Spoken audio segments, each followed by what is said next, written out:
Fala pessoal, sejam bem-vindos mais uma vez ao canal A Hora do Bizu, professor Sandro Davidson aqui na área. Hoje eu vou fazer com vocês a questão que eu achei a mais legal da prova do ITA desse ano de 2024 para 2025, da prova de segunda fase, a prova discursiva, tá? Eu achei uma questão bacana, apesar de ser uma ideia, de certa maneira, conhecida, né? Até um problema que já caiu parecido na prova do Enem, por isso que eu coloquei o ITA virou o Enem, mas é brincadeira, obviamente, né? Porque o ITA, obviamente, não é igual ao Enem. Mas é uma questão muito interessante, tem bastante coisa legal pra gente comentar sobre ela. É uma questão de geometria espacial, que a gente vai dar uma pitadinha de alguns vetorezinhos aí pra você entender coisas bacanas sobre esse problema, tá bom? Então se você gostou da ideia, já peço pra você se inscrever aqui no canal, deixar o seu like no vídeo, comentar. A hora que você tiver alguma dúvida aí, ou tiver alguma sugestão de vídeo, pode comentar aqui embaixo, que a sua sugestão vai ser sempre muito bem-vinda aqui nesse canal, tá? E ativa o sininho pra você não perder as notificações dos próximos vídeos, beleza? Então roda a vinheta aí.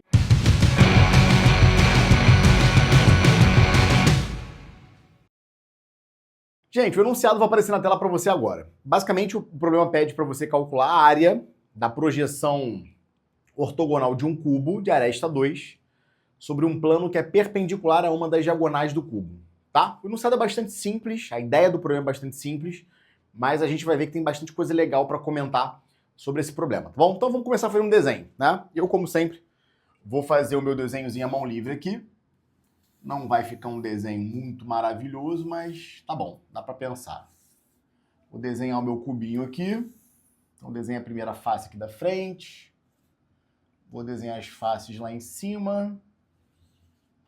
Vou desenhar a face lateral aqui.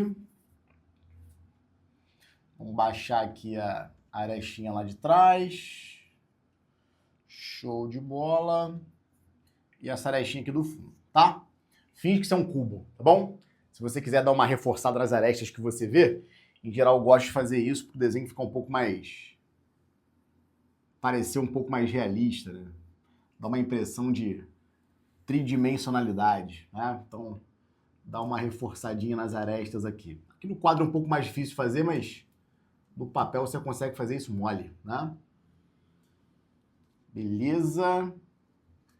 Legal. Legal. Legal. Pronto. Tá lá. Esse é o nosso cubo. Tudo bem? Aresta 2, nada demais. É isso aí. A gente quer pegar esse cubo e quer projetar esse cubo, né? Num plano que seja perpendicular a uma das diagonais dele. Então eu vou escolher uma diagonal dele aqui qualquer, tá? Vou escolher essa diagonal aqui, ó, para ficar mais fácil de visualizar. Vou botar essa diagonal de amarelinho, tá? Então vai ser a diagonal que vai sair daqui e vai vir para cá, tá bom? Então essa diagonal aqui. Beleza? Então quero pegar esse cubo aí, ó, e projetar esse cubo num plano que seja perpendicular a uma das diagonais, nesse caso a amarelinha. É como se eu tivesse um plano bem aqui, ó, bem na quina desse cubo, tá? E como é que você tem que imaginar essa projeção? Basicamente, cara, você vai pegar um cubo, né, e vai olhar o cubo de uma maneira que esse vértice e esse vértice aqui, eles estejam alinhados com os seus olhos. Entendeu a parada? Basicamente, tenta fazer isso em casa. Tem um cubo mágico em casa? Tenta fazer isso em casa. Você tem que ver o cubo assim, ó. Ó, é uma aresta aqui, uma aresta aqui, uma aresta aqui, uma aqui. Ele meio que assim, ó. A figurinha tem que ficar mais ou menos assim pra você, ó. Entendeu? De maneira que o vértice lá de trás e esse vértice aqui da frente, eles fiquem alinhados com seus olhos. A figura que eu vou ver é essa figura aqui. Então já deu pra você intuir qual é a figura que vai aparecer, né? A projeção desse cubo num plano que seja perpendicular a uma das diagonais do cubo, basicamente vai ser essa figura aqui do entorno que vai ser adivinha, vai ser um hexágono, é isso mesmo. A gente vai calcular a área de um hexágono. Exatamente isso que eu quero que você pense nesse problema, tá? Então é importante você dar uma olhadinha no cubo assim, tá? Beleza? Então tá bom, vamos lá. O que eu vou fazer aqui nesse problema, gente? Eu primeiro tenho que enxergar esse hexágono ali nessa projeção. Tá? E como é que a gente vai fazer isso? Para fazer isso, para me auxiliar nesse problema, eu vou destacar com você um triângulozinho que basicamente vai formar um plano que é perpendicular a essa diagonal amarela. Então eu estou afirmando para você inicialmente que esse triângulo aqui, ligando esse vértice nesse, ligando esse vértice nesse e ligando esse vértice nesse, esse triângulo verde, ele está sobre um plano que é perpendicular a essa aresta amarela. É isso. tá? E como é que a gente vai provar isso? Daqui a pouco eu provo isso, tá? Mas por enquanto vamos só intuir que isso é verdade, tá? Depois eu provo formalmente porque é verdade, tá? Bom, se esse triângulo ele é perpendicular à diagonal amarela, esse triângulo, que é um plano, ele vai ser furado por essa diagonal, em algum lugar. Que vai ser, sei lá, por aqui assim, mais ou menos. Tá? Então esse ponto aqui é o ponto de furo, né, dessa diagonal amarela com esse triângulo verde. Tudo bem? Beleza.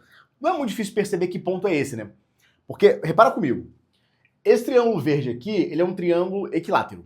Todos os lados desse triângulo medem 2 raiz de 2, uma vez que esse cubo tem aresta 2. Então, cada um desses lados aqui, com certeza, vai medir 2 raiz de 2, porque é a diagonal de um quadrado. Beleza? Então, nós temos, olha, pensa nesse vértice aqui e no triângulo verde como sendo uma base. Eu tenho uma pirâmide de base triangular regular. Então, esse pontinho amarelo aqui é como se fosse o pé da altura traçada deste ponto até o plano verde.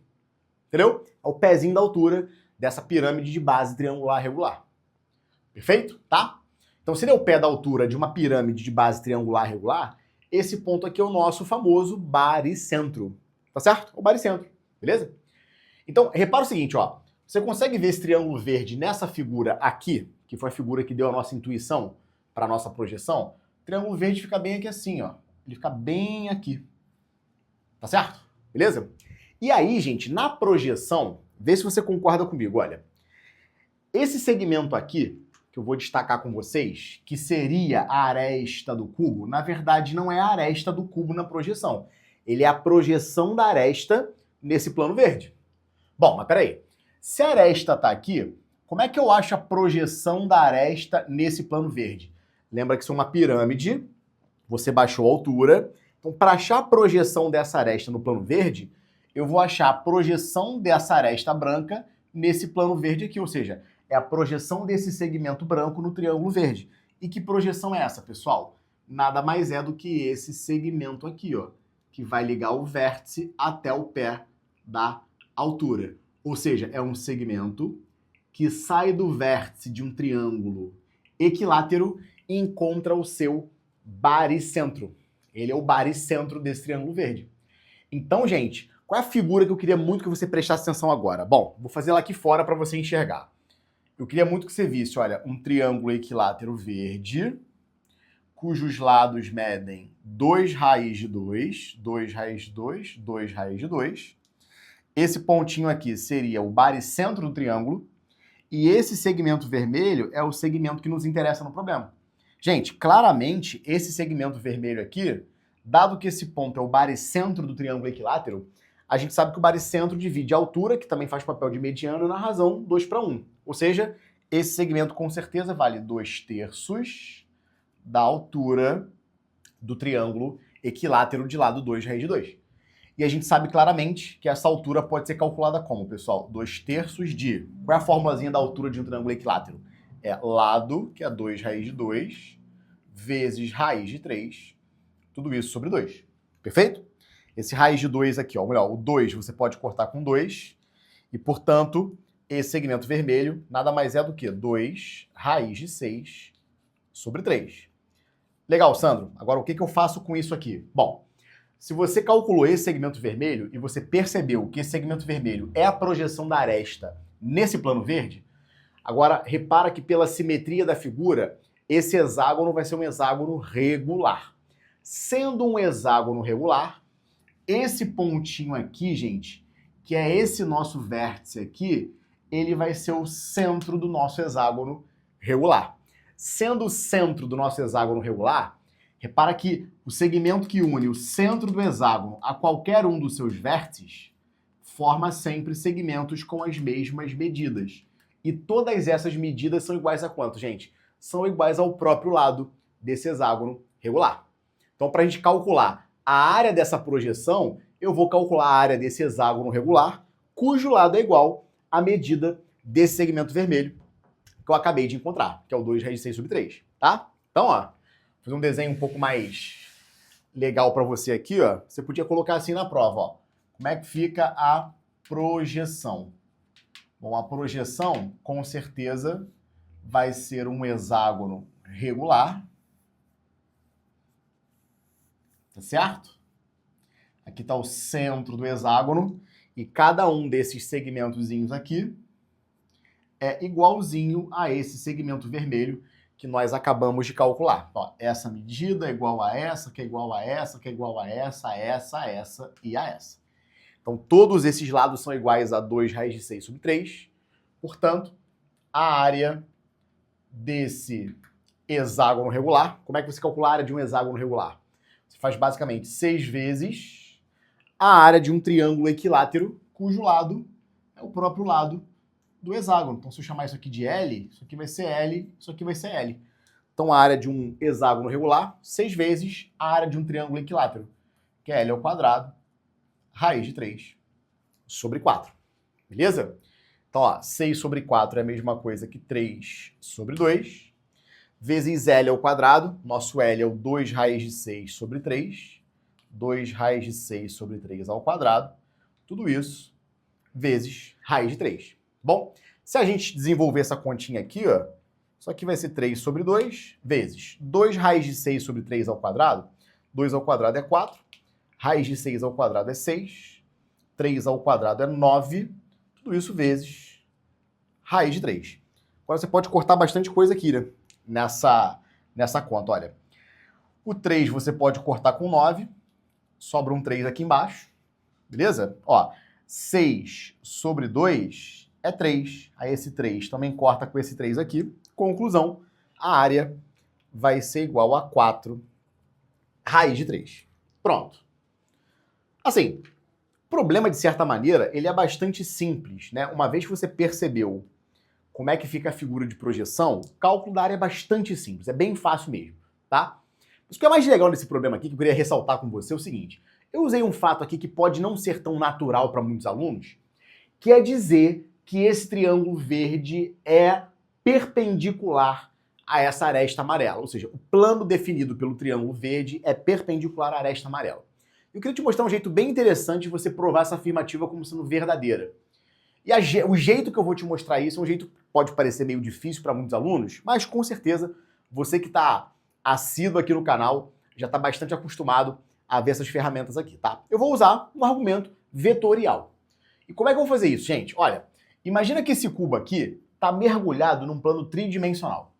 Então, olha só, pega esse vértice aqui como sendo a origem, coloca aqui, ó, o eixo X, coloca aqui como sendo o eixo Y e coloca essa aresta aqui como sendo o eixo Z.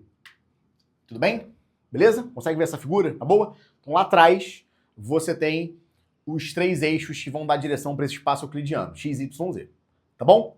Bom, o que eu quero agora é tentar reconhecer quais são os pontos que definem os vértices desse triângulo verdinho, tá? Ó, repara que esse ponto aqui só tem coordenadas X e Z, ele não tem coordenada Y. Então, como esse cubo aqui tem uma aresta 2, eu vou dizer para você o seguinte, ó, esse pontinho aqui vai ter coordenadas 2 no X, 0 no Y e 2 no Z. Tudo bem? Esse pontinho aqui, por exemplo, só tem coordenadas em X e em Y, não tem coordenadas em Z.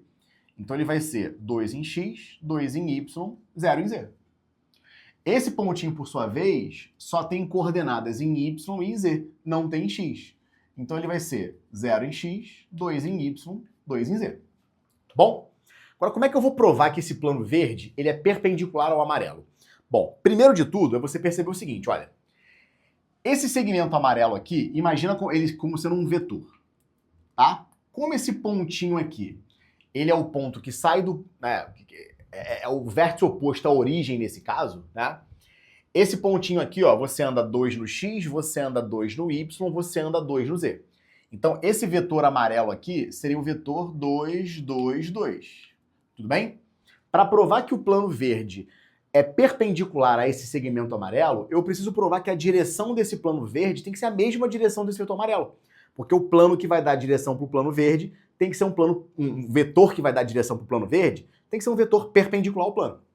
E como é que eu vou fazer isso? Bom, dá uma olhadinha, ó, mais uma vez, nesse triângulozinho verde e eu vou te convidar a você olhar para esses dois vetorezinhos aqui, ó. Esse vetor aqui, tá? Esse vetor aqui e esse vetor aqui, tá?